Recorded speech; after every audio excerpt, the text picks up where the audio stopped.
NCERT exercise का question number 21 का A, जिसमें दिया गया है कि following data are obtained when di nitrogen and di oxygen react together to form different compounds. आप भी जानते हो कि नाइट्रोजन और ऑक्सीजन आपस में कंबाइन करके डिफरेंट कंपाउंड्स बनाते हैं, जिसमें नाइट्रोजन का डेफिनिट फिक्स्ड मास नियत मात्रा ऑक्सीजन के डिफरेंट मास विभिन्न मात्राओं से कंबाइन करते हैं। तो इसमें क्वेश्चन में आपको ये लेफ्ट वाला टेबल दिया गया है, उसका आंसर टेबल हमने राइट में बनाया है।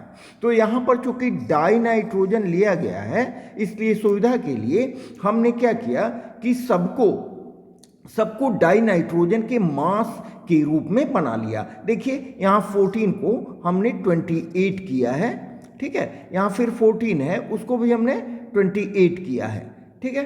तो अगर इसको डबल कर रहे हैं तो राइट साइड वाला भी डबल करना होगा। तो 20 यहाँ हो जाएगा आपको 32 64। समझ रहे हैं, यहाँ 32 था तो 64 हो गया, यहाँ 16 था तो 32 हो गया, ठीक है। अब देखिए सिंपल सी बात, इसका देखिए एक सबसे छोटी संख्या आप देखो जो सबको डिवाइड कर रही है, तो वो सबसे छोटी संख्या होगी आपकी 16।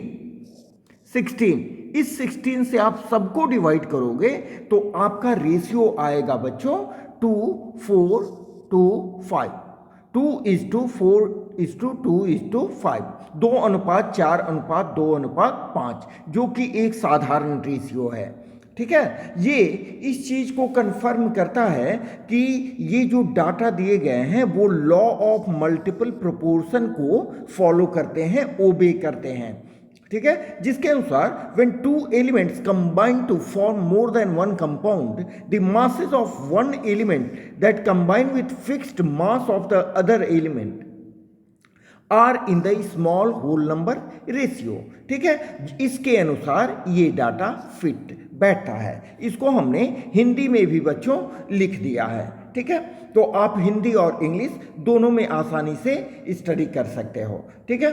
तो यहाँ पर जो हमें बातें मिलती हैं हिंदी में, हम देखें, हम डाई नाइट्रोजन की मात्रा को स्थिर 28 ग्राम लेते हैं, ठीक है। और 4 अलग अलग ऑक्साइड में डाई ऑक्सीजन की मात्रा निम्नलिखित हो जाती है, ठीक है, मल्टीपल करने के बाद।